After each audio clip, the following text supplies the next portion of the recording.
NJAPM webinars. Today we have a presentation by Lawrence Eichen. Usually I read the name of the title of the presentation and do a little introduction, but I think you all know Lawrence. And so I'm going to turn it over to Lawrence right now to get into the program. Okay, thank you, Carl. Welcome everybody to Lions, Tigers, and Cryptocurrency. Oh my.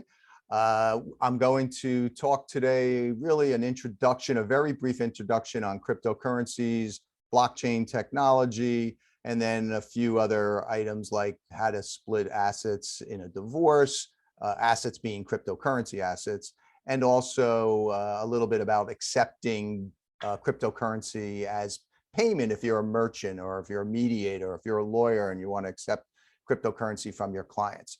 So what I'm going to do now is just share my screen so that I do have a PowerPoint presentation, and then I'm going to try to go through that. So if I can share my screen, and there you can see the title of the course is Lions and Tigers and Cryptocurrencies, oh my. And so let's get started with this. I'm going to probably present for about a half an hour and then open it up for questions. I prefer if you give questions at the end, because there is a lot of material to kind of get through, and I might answer your questions as I go through it. And then if you do have a question, just use the raise your hand feature, and then Carl will be kind enough to screen the questions, and then we'll deal with those at the end. The first thing is a quick little survey. Carl, if you could just send out a quick poll to everybody. This will only take basically a minute or so. And while Carl is doing that, I'll put up the roadmap. It's an untitled poll, okay? And this is kind of what we're going to do, starting out talking about cryptocurrency, then blockchain, then divorce and crypto, and then Bitcoin payments. Also, while that poll is taking place, just a few disclaimers, okay? This is not legal advice. It's not financial advice. It's not tax advice. And it's not even expert advice. I am in no way an expert in the field of cryptocurrencies. It's just an area that I've started to explore because I was curious in it, and I started to look at things. I found it very interesting. I do have a background in computer science and IT, so probably that's why it sort of jumped out at me. But I, like many people, would hear of this, but I didn't really know anything about it. So I started to read, and I liked what I was reading and learning about it. In fact, I'm going to be coming out this fall with a continuing legal education class, and that class is going to be about 2 hours long. And so any introductory class on cryptocurrency or blockchain technology, I put this screen up here because it's really the tip of the iceberg that we're going to be talking about on any introductory course. And there is a lot to it. As I said, my class in the fall is probably going to be 2 hours at least, maybe 3 hours. So where are we today? Today, we are going to be at the tip of the iceberg. So I'm going to be going through a lot of stuff really fast, just touching on some concepts. There's not a lot of time to go into anything really extensively. So please bear in mind, we're at the tip of the iceberg. The first thing that I want to talk about is this misconception that cryptocurrencies deals with criminals. Only criminals need apply, right? That is not true.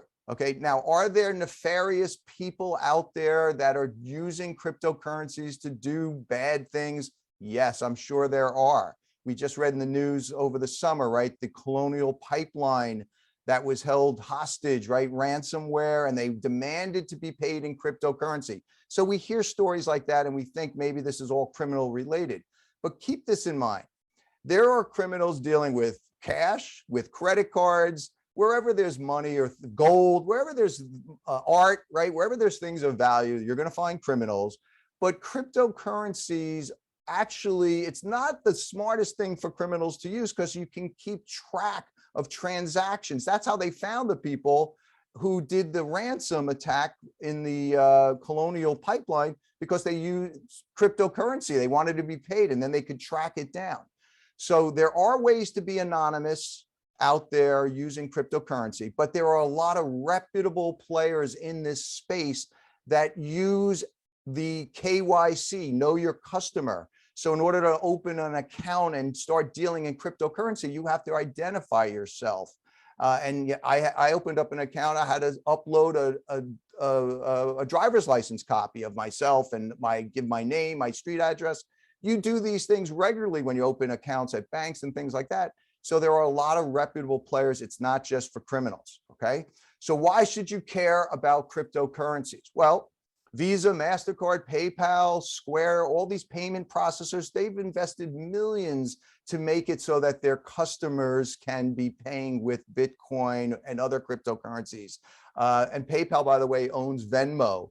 And Venmo just recently started to get into allowing you to buy cryptocurrencies as well. Fidelity Investments, JP Morgan, hedge funds, institutional investors, all of these players have invested in this space. They want to make it available for their clients. Their clients are demanding it. JP Morgan, Jamie Dimon, the chairman of JP Morgan, he's not really big on cryptocurrencies. But recently, just within the last few months, he announced that his advisors can, if his customers or his clients, they want to buy cryptocurrencies, then his advisors can do that for them. And so they can make it part of their portfolio. Because why? Because they're going to want to get it. If they don't get it from JP Morgan where they have their accounts, they're going to go to some other broker or financial institution and get it through them. So this space is becoming really big and has already. Tesla, Elon Musk, you always hear about him in the news. You could buy a Tesla with Bitcoin. Then he stopped doing that. Then the rumor is he's going to start allowing that again. Overstock.com, you can buy things with cryptocurrency. AT&T could pay your phone bill with cryptocurrency. Microsoft Xbox, you can download all their games using cryptocurrency. Pizza Hut, Norwegian Air, Virgin Galactic. If you want to travel into space, you can pay with Bitcoin to do that.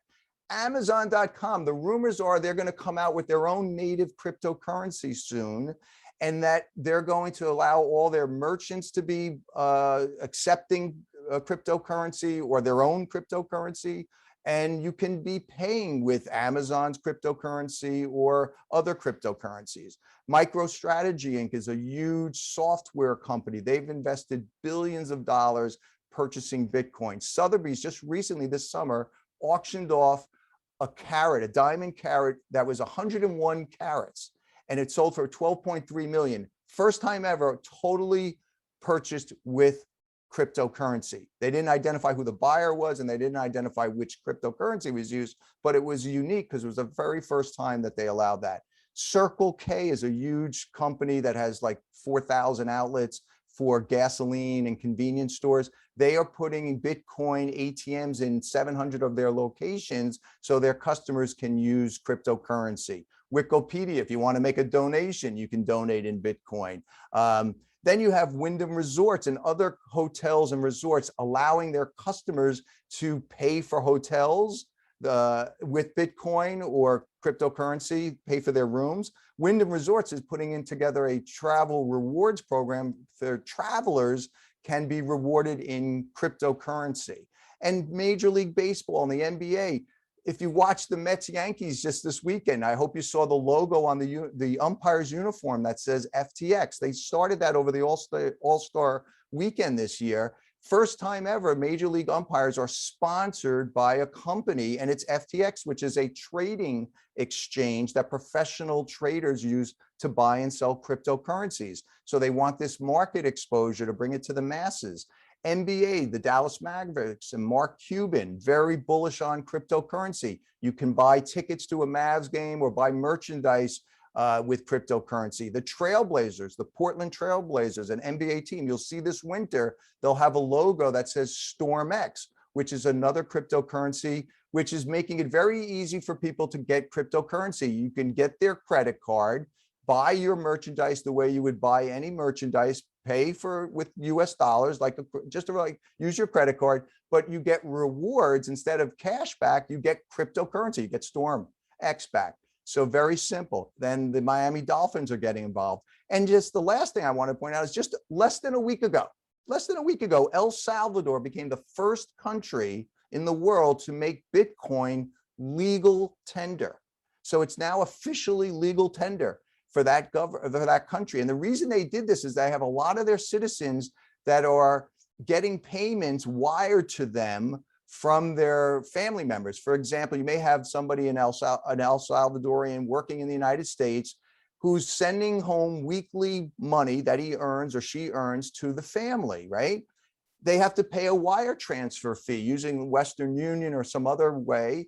And those fees, even if they're sending a couple $100 a week, they're paying $10, $15, $20 in wire transfer fees. Now, with Bitcoin being legal tender, they can just make a payment directly to their spouse or their loved ones, and it costs 50 cents, let's say. It's very cheap to do cross-border payments using Bitcoin. And so think of the money that they're saving every week and every year. And that's why El Salvador did this, is that they expect they're going to save their citizens about over $400 million a year in just wire transfer fees. So that's why you should care. I mean, and you should care because here's the bigger reason: your clients are going to care. If they don't already, they will soon enough, because this space is here and it's getting more and more popular. And you, as a mediator, if you're doing divorce mediation, are going to have clients in front of you, and they're going to bring this subject up because maybe one or both of them own cryptocurrency and it's going to be talked about. So I would think you would want to know a little bit about this so that you can talk at least intelligently with them about it. You don't have to become an expert by any stretch, but it is going to be something that's going to be talked about for sure. So let's talk a little bit more about cryptocurrencies, just some terminology. It's a virtual currency or digital currency. You'll hear those phrases about it. It's also known as programmable money, which is very strange to think of it as, it's because it's virtual and it's computer code basically, so that you can program it to do things. Bitcoin is by far the largest cryptocurrency out there. It's about over 40% of the entire cryptocurrency. They refer to Bitcoin sometimes as digital gold. That's why I like this slide, actually. And Ethereum is the second largest cryptocurrency. And a lot of times you'll hear the term smart contracts. That's really more applicable to Ethereum. Think of Bitcoin and Ethereum as two software, because it's digital, right? And think of it like Microsoft and Oracle are two software companies, right? They both do amazing things. They're both great companies, but they do different things. There's different software that they deal with. And so you could think of Bitcoin as a digital currency. It's designed to do one thing. Ethereum is another digital currency, and it's designed to do something else. So that's why you have more than one cryptocurrencies. In fact, there are, as of now, approximately 10,000 different types of cryptocurrencies. Okay. And they're all doing slightly different things. Some are doing very similar things, but some are changing things, trying to be revolutionary. So there's a lot to this. Another couple of terms just to be aware of is the term altcoin, which stands for, as the name implies, alternative coins. And when you're talking about the phrase altcoins, you're talking about everything but Bitcoin. So Bitcoin is this huge player. And then if you're talking about everything else, you can lump that in, and you'll read articles and they'll say altcoins. It just means everything but Bitcoin. Stable coins are cryptocurrencies that are designed to be, as the name implies, stable, because the market, cryptocurrency, is very volatile and it goes up and down. The price really can change very quickly within weeks, months, and it can change on a dime based on somebody's tweet, as you may have seen if you follow this stuff. So it's very volatile. So there are cryptocurrencies that have been designed specifically to not be volatile. And so the value of the cryptocurrency, a stable coin, is pegged to something else that has stability. For example, there is a cryptocurrency called Tether, and it is pegged to the US dollar, which is a fiat currency of the United States. And the dollar is stable. The dollar doesn't, go up and down crazily. One day it's not worth $1, and the next day it's worth 10 cents, or the next day it's worth $5. It's pretty much, a pretty stable thing. So if you own one Tether, you own the equivalent of $1 US. It's stable. 10 tethers is going to be $10 US. So just be aware, those are some terms I just wanted to bring to your attention. So here's some more background. What is the total cryptocurrency market capitalization? Right now, about $2.05 trillion worth of cryptocurrencies exist. If you took all 10,000 and totaled it up, market value is about 2.05 trillion. Bitcoin is about 853 billion, approximately 43%, and Ethereum is about 20% of that. But together they're almost 2/3 of the market of those two. And there, with 10,000, probably if you took 20 to 30 of the top cryptocurrencies, that's probably 90% of the entire market. And then the rest of the 10,000 make up the last 10%, or close to 10,000 make up the last 10%. So there's really just a bunch of major players, two of them right there, and then some other ones that are slightly less popular than Ethereum, but that's generally just the overview. And just relatively, to give you some perspective, if you look at the Standard & Poor's 500, the total market value for that is 38 trillion. Gold right now is about 11 trillion. So interestingly, cryptocurrency has really been around since 2009, so about 12 years, and it's 2.05 trillion right now. Think of gold, 11 trillion they estimate now. You know, gold's been around a long, long time, right? Hundreds, thousands of years, and it's only at 11 trillion. A cryptocurrency is about 1/6 of the market of gold already, and it's only been around for 12 years, just to give you an idea of the growth of this. Some more basics. I mentioned there's about 10,000 cryptocurrencies. So think it again, digital or virtual currency, it's created using cryptography. That's where its name comes from. So it's secure. It's not physical. It's computer code. This is really kind of weird to get used to. It's not like you're going to get a coin like that representation on the previous slide. You don't get any coins. You don't get any certificate pieces of paper to print out. It's computer code that resides on your computer or on your device. It's not issued by a central authority. This is the key point. It's not issued. It's using a decentralized network of computers using a distributed ledger technology, which is known as blockchain, which I'll get to. Okay, that's the key thing. It's distributed out throughout a network of computers, and it's not issued by any central source. It's a single database accessible to everyone, where anyone in the world can view the balances and submit transactions at any time. It's permissionless. You don't have to belong to any company or government or whatever. Anybody can access that. Doesn't mean that you can, you yourself can change the database. It's just that you can see the balances. There's ways to check on this. It's open source, as they say, and it's a single database. And that's the idea. Because it's a single database, it's on many different computers, hundreds or thousands of computers, but it's one database. And the computers, as I'll get to, will be using a very sophisticated consensus algorithm, can validate transactions on that database. That's where you get the trust from. So in other words, the ledger that keeps track of the money is not controlled by any single government, any single corporation, any single person, or any single entity. Okay, that's what makes it unique. It allows for your peer-to-peer transactions without a trusted central intermediary. A trusted central intermediary would be like a financial company or a government. Doesn't have that involved. The trust comes from the security of the blockchain technology. So think of cryptocurrencies as an application that resides on top of the underlying blockchain technology. The blockchain technology is not cryptocurrency. It uses blockchain technology. That's where you get the trust. That's the really amazing part. In my view, my own personal view, blockchain technology is here to stay. Whether cryptocurrencies ever fall off by the wayside doesn't mean blockchain technology will go by the wayside. Blockchain technology is here to stay because it works, and it's proven to do things that quicker, faster, cheaper, and more reliable and more resistant to hacking. That's why it's become popular, because we hear so much about companies getting hacked in. I'm sure every one of us has had some kind of information about being hacked. Remember Home Depot was hacked, and TJ Maxx, and a lot of companies I'm leaving out. Your information was probably stolen, right? And that's why blockchain technology is becoming very popular, because it eliminates that.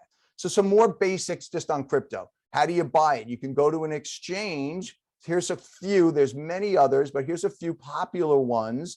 And you can open up an account very quickly, very easily. I opened one at Coinbase. I never heard of them before I did this. I read up, very reputable. They practice KYC, know your customer. I did have to identify myself and all that. And then once I funded my account, linking it up to a checking account from my regular bank account, then I had money, and then I'd go out and buy cryptocurrency if I wanted to buy cryptocurrencies. They only support about 40 cryptocurrencies. So each of these exchanges don't necessarily all support the same cryptocurrency. You may have to go to a different exchange. If you found a cryptocurrency that you wanted to buy, you can't maybe get it on Coinbase, but you could maybe on Kraken or some of these other ones. So that's one way that you can purchase cryptocurrency, going to an exchange. You can also use an app like Robinhood. People use Robinhood to buy stocks and bonds. There's very low transaction fees, if any. They just recently also allow you to buy cryptocurrency, but not a lot. They don't support a lot of cryptocurrencies, I think 4 or 5. But you could do it that way. You can use Voyager. That's another one I found that I've used. The Voyager goes out to different exchanges and gets the cryptocurrency that you're looking for, as opposed to you opening up an account on a different exchange and having multiple exchange accounts. Maybe you just want to use an app that goes and does that for you. Venmo recently allows you to buy certain cryptocurrencies. So if you have a Venmo account and you have the balance in there, maybe you want to buy Bitcoin with some of your money that you have. You can't use Venmo to buy things in Bitcoin or cryptocurrencies yet. I think all you can do is just change if you want to buy cryptocurrency, you can use your money to buy it. But once you have it, you can't start paying people with it yet, I believe. Or another way you can get cryptocurrencies, and they have these initial coin offerings. You may have heard of that. Similar to like an IPO, an initial purchase offering from a company where you're buying stock in a company. The key here to be concerned about is that an ICO is not regulated the way an IPO is. With an ICO, it's basically the entity that's creating this cryptocurrency, the group of people that want to start their own cryptocurrency. They're looking to raise capital, and they're hoping you'll invest with them so they can do more with, developing this cryptocurrency and the protocol and the application that they're trying to create using that cryptocurrency. But it's not regulated the way IPOs are. So unfortunately, there's been some real unscrupulous players in that market, and they raised funds and they said they're going to do all this amazing thing, and people gave them money, and then they just walked off with the money. So you can get burnt with ICOs, but that doesn't mean that all ICOs are nefarious, but they're not regulated the way IPOs are. Now, when you buy cryptocurrency, you have to store. What do you do with your cryptocurrency? Well, you got to put it in a wallet. You either have a hard wallet, as they call it, or a soft wallet. A hard wallet is like a physical device, like a flash drive, and it plugs into your computer, right, with a USB port, and you physically have your cryptocurrency that's yours. If you're going to buy cryptocurrency or somebody's going to pay you, you give them your public address. Think of that like an email address, just for conceptual purposes. So if Carl was going to pay me in cryptocurrency, I'd give him my email, send it here, and that's my public address. But I'd have a private key, or I should say my public key, that's the term. I have a private key, which is only known to me, which allows me to access my cryptocurrency when it's on that hard wallet. Okay, that's my personal private key. And if I lose that, I will never be able to access that cryptocurrency. And there's no company that can give me a password and give me another key. That's a risk. You have to be aware of that. When you own cryptocurrency, you cannot lose your private key, because you will not get that. And people have done this. People that have bought Bitcoin back when Bitcoin was selling for $100. And they have, 100 shares of it, or 1,000 shares of it, or 2,000 or 10,000. It's worth a fortune. Today, one Bitcoin sells for about 45,000. And so there are stories in the newspaper. You can Google this. People have like $200 million worth of Bitcoin locked away in their wallet. They lost their private key, because back when they bought it, maybe they bought it for $7. They didn't think about it and they lost it. So this exists, but they can't have access. They don't have access to it. So in a sense, they've lost it.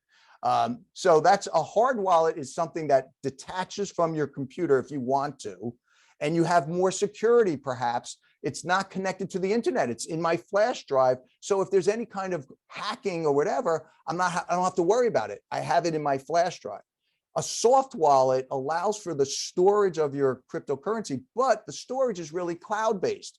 You own the wallet, you purchase, or some of them are for free. You can download them. You can store your cryptocurrency in your soft wallet, but it's in the cloud. So some people don't think that's as secure, even though it is all cryptographically protected. So, it's whatever floats your boat type of thing. Or you can use like an exchange like Coinbase, for instance. If I purchase something there, it's held at Coinbase. Coinbase basically is providing the wallet for me. Okay. Now, there is a saying in the crypto community, not your wallet, not your crypto. Meaning if you don't own that wallet, you're taking some little bit of a risk that whoever does own the wallet for you, let's say Coinbase, what if they become evil and take all that cryptocurrency from you? It's not yours, it's their wallet. They have access to it. So there's just that to be aware of. So what are some of the risks of crypto? There's the potential for government over-regulation of this. This is something that's a hot topic. Maybe the government's going to get too fine-tuned and regulated and defeat the purpose of it, or maybe they won't regulate it enough. And it becomes like something that's just not doable because it's too unregulated. User behavior is a risk. Will we adapt to this? It is weird stuff, programmable money and virtual currencies. This is not something we're accustomed to, so maybe there'll be some delay in adapting to this. The private key issue that I just talked about, that might stop people. Oh my God, I never want to be responsible for losing this private key. I'm going to lose all my money. And then market volatility, right? Right now, there's a lot of volatility. It's like a wild, wild west. And, people are always afraid of being hacked and all that. I would just say that fear of being hacked, I mean, we've been hacked the old way without this technology. So I'm not as worried about that. And then the CBDC, that's central bank digital currency. We have a central bank, right? But our central banks yet haven't come out with a digital currency. We might come out with the United States digital dollar. And other countries have, I think China has a digital currency right now. So if countries come out with their own digital currency, now again, that's a little bit different because that's a central authority that is issuing a digital currency. But what if that is the case where other countries come out with their own digital currencies? How will that affect the crypto market as it is right now, where we have all these cryptocurrencies that are not issued by central authorities? Will you be able to do the same thing with your country's digital currency that you would otherwise, and maybe you just don't want to trust it out to a vast array of computers and you feel more comfortable with your government's digital currency? So there's a lot of unknown variables. So that's why there's some risks involved with that. So now moving on to blockchain, and I know I'm speaking fast, so I'm trying to get through this so that I leave time for questions, so I apologize. Blockchain technology, as you can see there on this illustration, it's a bunch of computers. Think of all these computers out here talking to each other, okay? That's the decentralized nature of it. It's using a distributed ledger technology, which I mentioned. It's a distributed database as opposed to a centralized database. So the database, it's a copy of the same database on all these different computers, okay, as opposed to one company or one country having a database. These computers use a consensus algorithm to validate transactions. So for example, if I was going to pay Carl, money in Bitcoin, and I put a request, pay Carl, 10 Bitcoins, that request is going to be received by the network of computers, and they have a way through software engineering and algorithm to determine if that transaction can take place. Do I actually have that Bitcoin in my account? Is it legitimate? Is this really me or the account that has it? Is it available? Is Carl somebody that I can send it to? They will figure this out behind the scenes. And if it's a valid transaction and enough of the computers agree, because they all have the database, as soon as there's a consensus amongst the computers that this is a valid transaction, that transaction goes through. Now, this happens very fast in a matter of minutes, okay? But the idea is that it's a consensus of approval by a lot of these different computers. And that is what makes it very trustworthy and also very difficult to hack. Because if you're a hacker, you have to be able to change all the databases simultaneously, or at least most of the ones that you would get a consensus. And it's a lot of technological horsepower needed to do that. So that's what makes it very trustworthy and very difficult to hack, okay, and affect that database.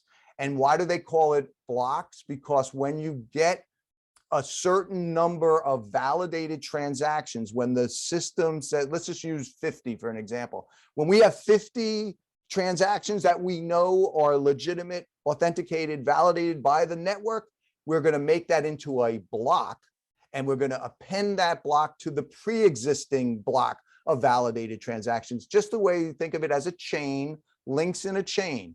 Each link is a validated set or block of transactions that last permanently. It's a permanent record. And once you have one block that's been validated and it's connected to the other ones, it's immutable. You can't change anything. And the next group of blocks of transactions is going to be attached to the next link that's available. So that's why they call it blockchain. Just it's a block of transactions that are all validated. So what are some of the applications in blockchain technology? Well, DeFi, if you haven't heard of DeFi, you will. It's very big, very popular. It stands for decentralized finance. And basically, it's an umbrella term for Ethereum and the blockchain applications geared towards disrupting financial intermediaries. So it's decentralized finance. So the idea is that instead of us relying on banks and financial institutions and governments to do a lot of the financial things that we have to do, because they've been this implied trusted, intermediary, we can do this directly using blockchain technology and eliminate that middleman. And so DeFi is really big, and that Ethereum's blockchain lends itself more for this programming capability where things can happen automatically. And that's why you'll hear DeFi a lot of times associated with Ethereum's blockchain. NFT is a huge market. Another application that uses blockchain technology stands for non-fungible tokens. And by fungible, non-fungible, think of Bitcoin. If I have one Bitcoin and Carl has one Bitcoin, and I give him mine and he gives me his, we each have the same thing. If it's worth $45,000 today, then his Bitcoin that he gave me is worth 45, and mine, it's fungible. It's fungible. It's not just like a US dollar. You give me your dollar, I'll give you mine. It's worth the same thing. They're fungible. Non-fungible tokens are digital products that are unique. No two are alike. And that's why they're non-fungible. So there's this whole market of crypto kitties, by the way, which I was not familiar with, but people apparently make digital, digital cats or kittens on the internet, and they're all unique, and people buy and trade and hold and sell these things like artwork. But blockchain technology is used to do the validation and the authentication, so that if you have a crypto kitty that, is a Maine Coon cat that has a certain stripe to it, that's the only one that exists. And if I want to sell it to somebody else, they'll know the trust is there, that is the only one, that's the original, and there's no fakes and all that. So you can use it for that. NBA Top Shots uses NFTs. Those are like trading cards. If you remember baseball trading cards and NBA trading cards that you used to buy in a pack with gum, well, this is the digital trading card. So NBA has basically made little video clips of like their stars. Let's say you're a LeBron James fan, you want to have a video of him dunking over somebody. See, maybe there's a 10-second clip that's LeBron James dunking. That is a unique video authenticated by the NBA. There's only one of a kind, and you can hold that, trade it, share it. Maybe somebody wants to pay a lot for that at some point, and people do this. There's a whole market of NFTs dealing with gaming things that you win with. I'm not a gamer, but when you play games, you get to certain levels, you get awarded certain prizes or characters or whatever. People have turned those into NFTs that they can now buy and hold and trade and sell to other people that are playing those games. And digital artwork and celebrities are doing things. There is a whole world for NFTs that exists using blockchain technology. Also, I mentioned payment processing and money transfers across the border, like Bitcoin is used for that, right? A lot of that payment processing, which I'll talk about a little bit, like BitPay and things like that.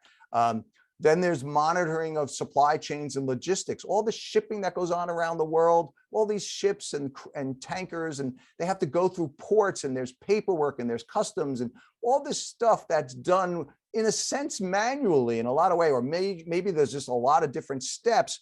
Humans have to intervene, or countries. You can do all this with blockchain technology faster, cheaper, more reliable. And so you can keep track of the goods that are going around the world much more sophisticatedly. Real-time Internet of Things operating systems is another application for blockchain. For example, your thermostat that is, a smart thermostat, or a smart refrigerator, a smart microwave, smart coffee maker, right? Your pet collar tracking device, all of these smart technology, they call that the Internet of Things, okay? Things that, machines that interface with the internet somehow. Using blockchain technology, you can make those much more niftier, more reliable, and blockchain technology is going into that space as well. Sharing medical records, another huge area for blockchain technology, so that when records are being shared, there's a way to keep track of them and validate them and make sure that they are the trustworthy medical records that belong to a certain person, and somebody else is not scamming or stealing or doing something with your medical records. If you want a doctor to review your medical records in another state, you can share them using this blockchain technology underlying very easily, and doctors can share with each other very easily because there's a lot of authentication.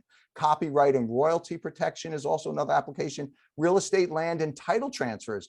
This is why some escrow agents, title insurance companies, they're getting nervous, because all of a sudden you can give deeds and do things without the need for these third parties to get involved. Even lawyers that are real estate attorneys, holding money in escrow accounts. You can eliminate this with blockchain technology, because you can program things to happen automatically. If John deposits, certain funds in the account by a certain date, then pay so-and-so. All of this can be done automatically using blockchain technology and eliminate middlemen. How about a deed or a title to a car? You have to go through DMV. You won't have to do that. You will not have to do that. You'll be able to buy and purchase things, and the title will be authenticated directly from who you're buying from. Much simpler.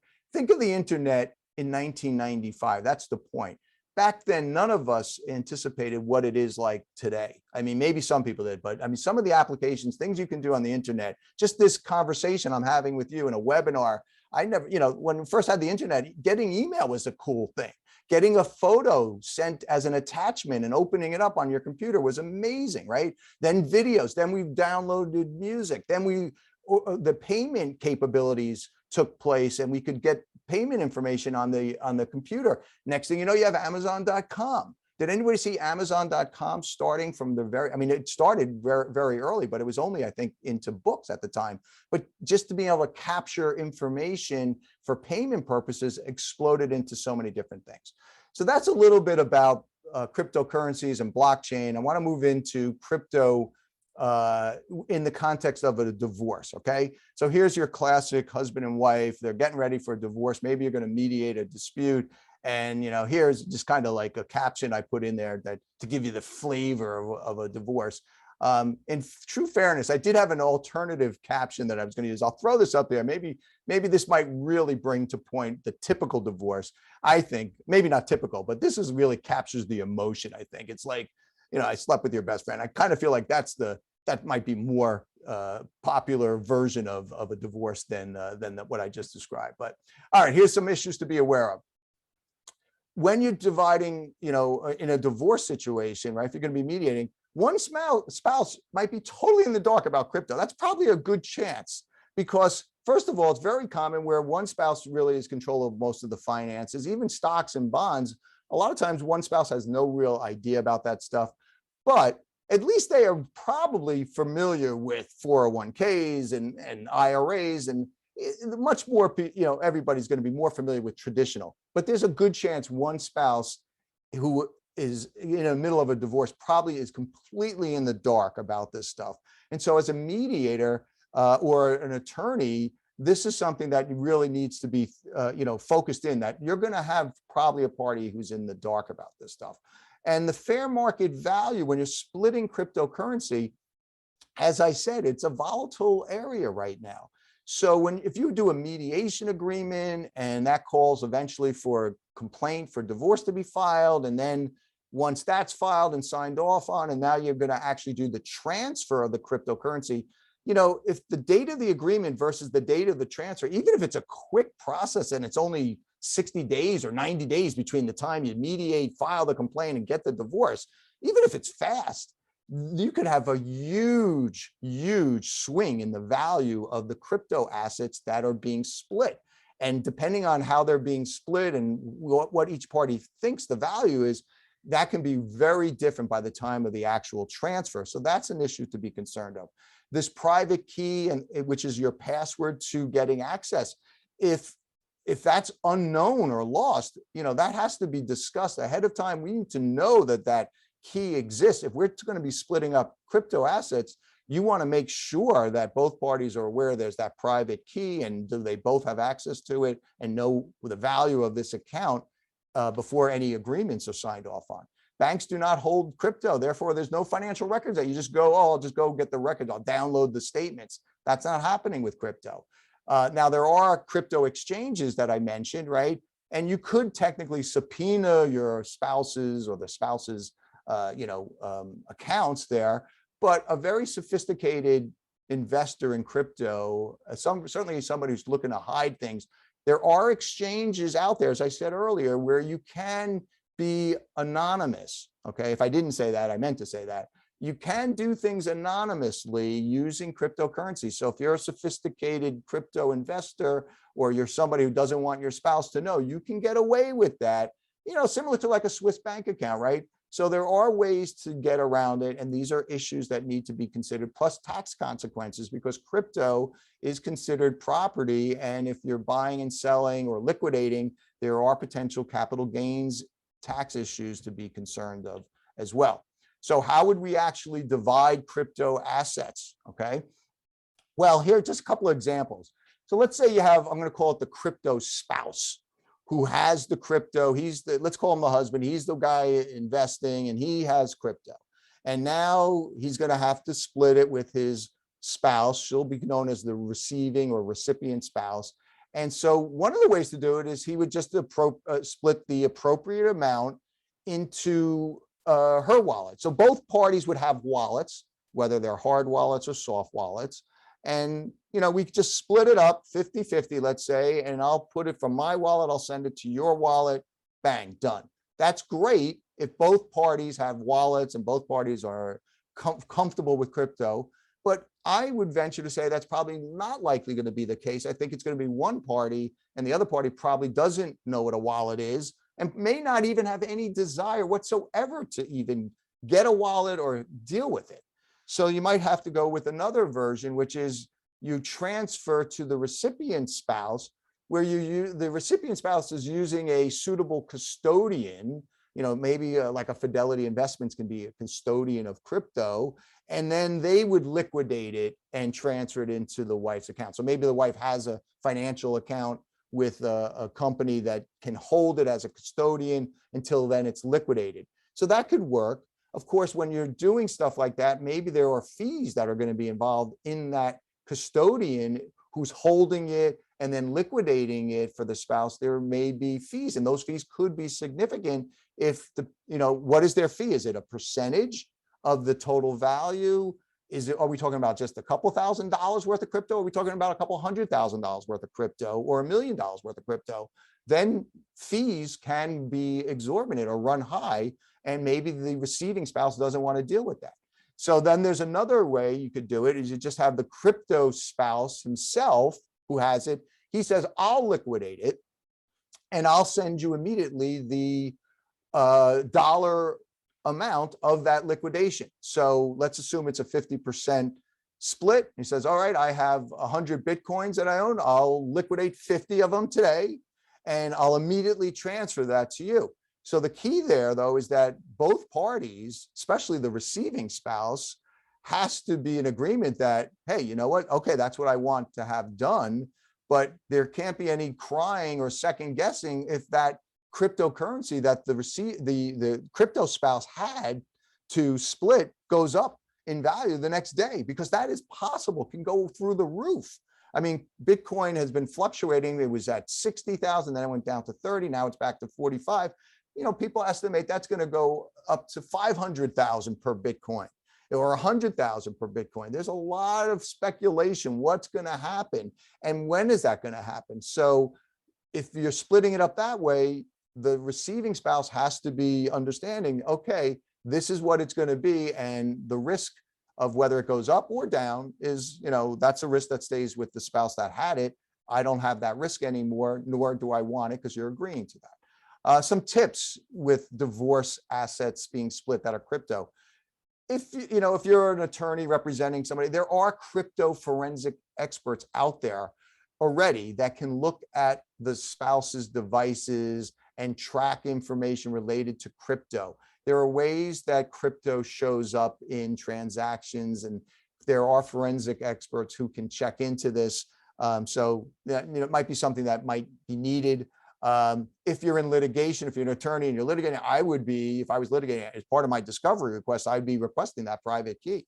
I want to know if that exists. I want questions. Does it exist? Do you know where it is? What is that private key? When, maybe that has to be disclosed and, and held in escrow by somebody, but you want to know if that private key exists, because that is the only way to get access to crypto. And then there is an IRS notice that came out that crypto is treated as property, as I said earlier, therefore it is subject to capital gains tax. And so tax forms will be generated by exchanges. If you have money in crypto held on an exchange, they have to generate tax forms now, or financial institutions, if they're going to start holding as custodian crypto, and you're doing things that, like I said, JP Morgan is doing things now with crypto. And if there's buying and selling going on, there's going to be disclosures, and you'll have ways to track down information that your spouse might have about that.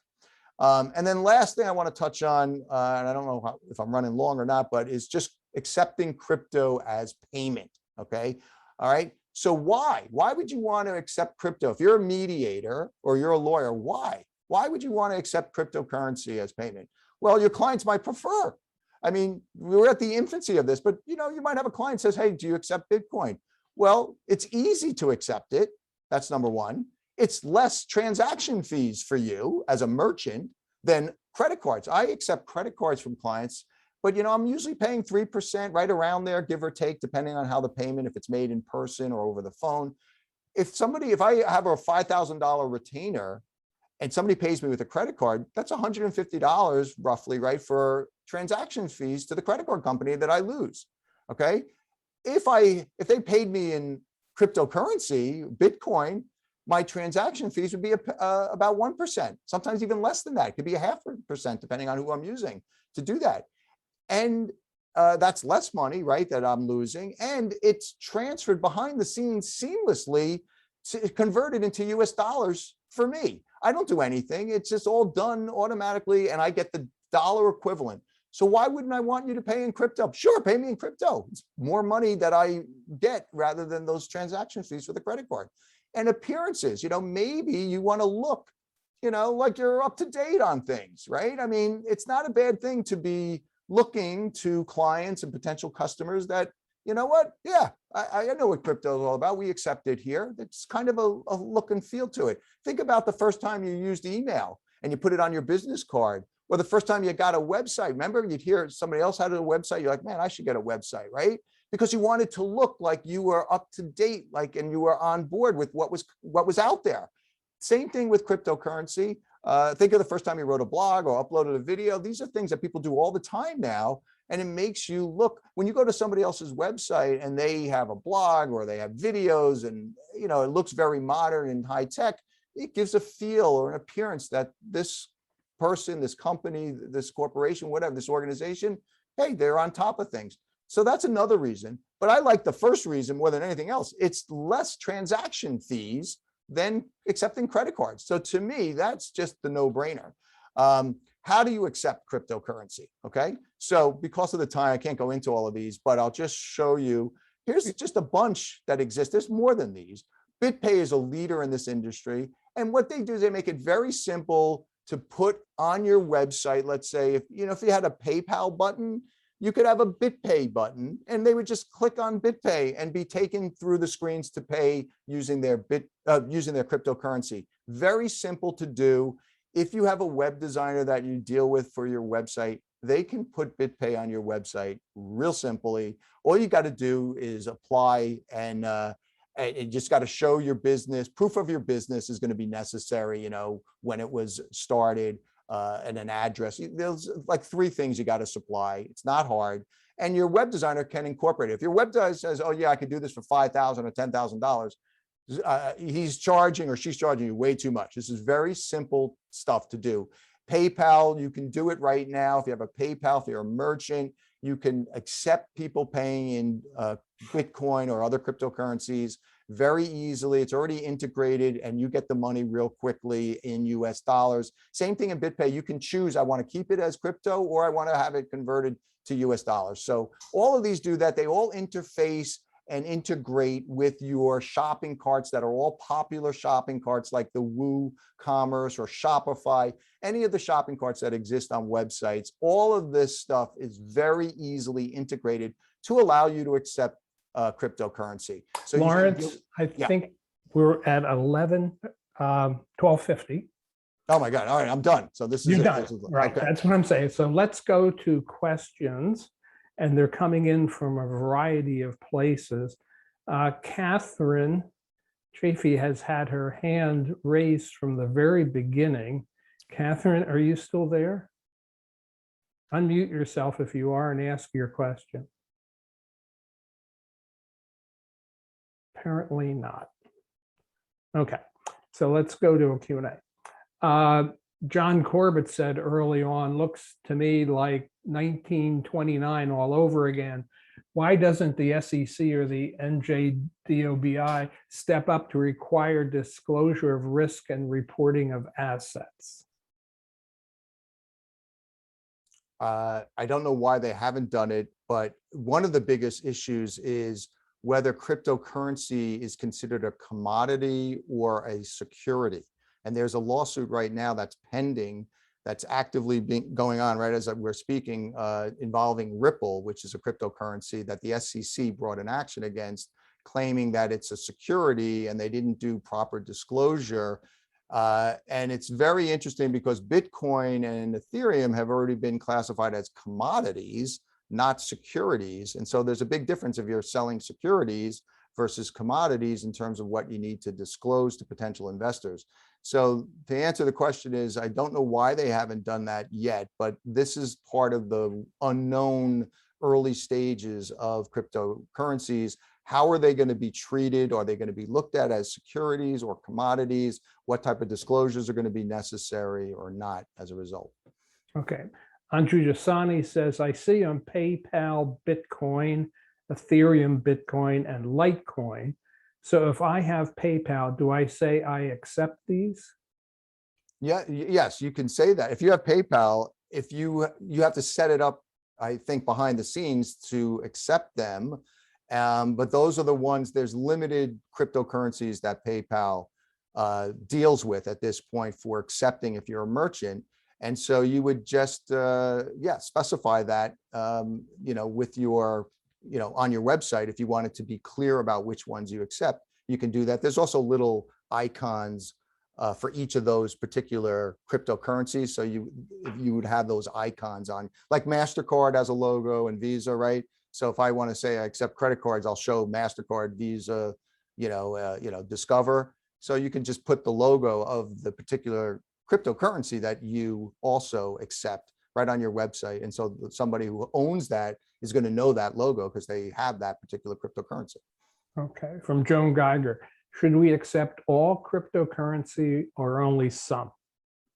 I think you should probably only accept some because, as I said, there's 10,000 of them. And one of the reasons why like a place like Coinbase only trades in about 40 is because that probably is 90% of the market. So I think from a practical standpoint, you're probably better off accepting the major players, as opposed to every potential cryptocurrency, because first of all, I don't think there's any reason to, because most people that are going to be paying with cryptocurrency are probably going to have the major ones to be using. So I don't think there's a need to. And secondly, it's just going to make it simpler for you. Just to, you take 5 major ones. We accept Bitcoin, Litecoin, a few of the other ones that are out there that are the major players, and that will make it simple for you, and it'll be simple for your clients too, because the odds are they own those. So I would say, 5 to 10 maximum is probably all you have to deal with. But usually those companies that allow for that, they'll show you which ones they accept. And so, I think that'll make the decision for you easier as well. Okay, Michi says, can we get a copy of your slides? Oh, my goodness. Can they get a copy of my slides? Will you pay me in Bitcoin? I'm actually going to, this is still a work in progress because I'm coming out with a course. So when I come out with the course, I'm going to make these slides available, but I don't want to do that before my course is actually out there. So okay, that's my answer. Felicia Farber says, can you please talk about the tax ramifications of using cryptocurrency? Well, I can't do that because I'm not a tax professional. So I'm just going to give you the general advice, which is there may be, because it is treated like property as that IRS notification. So it's like anything else where there could be capital gains tax. So if you're splitting assets or liquidating assets, you're going to need to know, right, the cost basis before you liquidated them to see if there's any gain, because that could be potentially a tax event if there's a gain. But that's as far as I really want to go on tax advice, because I'm speaking out of school there. Okay, Joan Geiger has now raised her hand. Joan, do you want to talk? Just unmute yourself. Joan? Unmute. Well, yeah, I texted I put my question in chat, so you already answered it. Thank you very much, Larry. Oh, you're welcome. Okay, do I see any more questions? Questions are going everywhere from chat to Q&A to wherever. So let me ask you a question. Bitcoin in 2010 was $4,000 and now it's over $40,000. That's a huge amount of appreciation. It certainly does seem like some of this is just over-enthusiasm about this as an investment or investment vehicle. Do you share that? Well, I don't know if I would say over-enthusiasm, because if you think about it, if you look at the asset class of cryptocurrencies over the last 10 years and compare that to the market, their stock market, the asset class of cryptocurrency, that's why a lot of people like to invest in that asset class, because it does not have a direct correlation with the stock market. And so investors sometimes say, I want to invest in something else that's not directly related to how the stock market does. Cryptocurrencies over the last 10 years has outperformed the stock market. It's not even close. It's not even close. It is appreciated so much more than the stock market over the last 10 years that's why people are excited about it. Your point is it just over enthusiasm? Is there nothing really there? Is this just all like just people pumping and dumping, like penny stocks type of thing? Yeah, there is a little bit of that probably going on. There are people who are investing that are excited and they want it to go up because they're looking to be, become a millionaire overnight. So I get that. But conceptually, the reason why I think it's really here to stay, for me personally, this is my own personal thing, is that it's like the internet if you think about the way money is transferred right now, I write a check to somebody, your bank has to you get it, you deposit it, your bank has to check its database, then it has to determine that there's enough money in my bank to clear, and then it gets settled. We do things very slowly when it comes to moving money. Wire transfers, sometimes they're not, you have to wait till the bank's open and all this stuff. Things that we do with moving money are relatively slow compared to how you can do it with digital currency. And you can do it for cheaper. I mean, somebody about 5 years ago, I read, I don't remember the exact amount, but it was over $1 billion of Bitcoin was transferred on the, using the cryptocurrency, using the Bitcoin blockchain for like 69 cents. They transferred $1 billion worth of funds, and it cost 69 cents. You know how much that would have cost if you had a wire transfer that? So the point is that there's a hype, but I think the hype is because the technology, the underlying blockchain technology is so dramatically advanced in securing the database and preventing the hacking and all that stuff that is going on now with traditional centralized databases. And it's being shown, like Bitcoin's been around for 12 years. It's never been hacked. Okay, it's never been hacked. So it's a concept that is using, in my mind, the next step of the internet and computers and technology. We are almost very much like a paperless society, right? A lot of what you do is not physically handing money to people. You might be paying your bills with bill pay now. All of this stuff is just electronically going on behind the scenes. This is like the next level of that on steroids, pardon the pun, but the blockchain technology is the underlying technology is really foolproof. And at least it appears to be at this point, and I'm not, an expert in that field, but it seems like that's what people are saying. Cryptocurrencies, yeah, there's 10,000 of them, but I look at that as more like in the beginning of the internet, there were 10 different search engines, and there were different web browsers you can use, and there were different companies that exist that no longer exist. I think cryptocurrencies is going to shake itself out over time. And will Bitcoin be around 20 years from now? I don't know. Is Bitcoin the equivalent of AOL, right? Remember the beginning of the internet? AOL was everything. Now AOL, if you have an AOL email address, you almost look embarrassed. Like I still have one. I never use it anymore. But maybe Bitcoin will be the AOL, but maybe not. Maybe there'll be another application or another cryptocurrency that takes over and it becomes the next major application that everybody uses, the way that, things have happened on the internet, like Amazon. Who's going to be the next Amazon in the crypto space? So the enthusiasm, I think, is not hype so much, but I think there's a general excitement because this is new and different. And it does show that it can work, and it has applications that are unique and way more cost effective and way more reliable. So if you're bringing down the cost and you're making it more reliable, who's going to be bothered by that? The institutions that no longer have control over your money, and they're going to be scary, and they're going to be saying things like this is all junk. So I think there's a lot of positive, but there's also reason to be positive about it too. Okay, well, 2 questions. First one's mine, which is, I could see getting a lot more excited about the blockchain technology, because how that might be used over time has some tremendous implications. You could imagine it doing all kinds of things because it's really a revolutionary technology. A little not quite as certain about the Bitcoin or the cryptocurrency part of it, because eventually doesn't that become like a commodity service? If all you're doing is using blockchain to move money around, et cetera. Okay, but Carl, let me ask you this. If you lived in Peru and Right. you were going to send money back to your family, and it was costing you $100 a month in fees to do that, or it was going to cost you $1 in fees to do that, what would you do? Well, I would pick one of 10 and the price will go down. It's already so low. How do the people going to make the people who do cryptocurrency make enough money doing that if there are a lot of competitors driving the price down?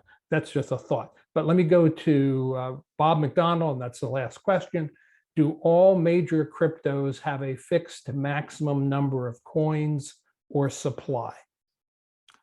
That's a great question. I do not know that. I'm going to look into that for you if they all do or not. I know that Bitcoin has a scarcity. There's only, I think, going to be 21 million.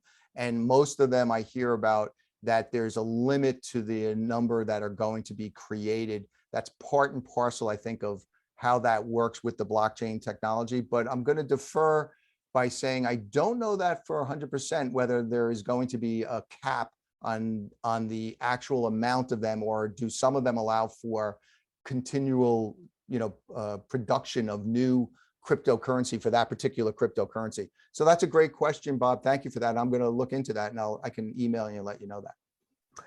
Lawrence, it was a really very interesting and well presented program. So I think we're the sort of the guinea pigs, aren't we, for your CLE course? Yeah, I haven't tried to present this yet to anybody, but I got to tell you, like I said, there's so much information.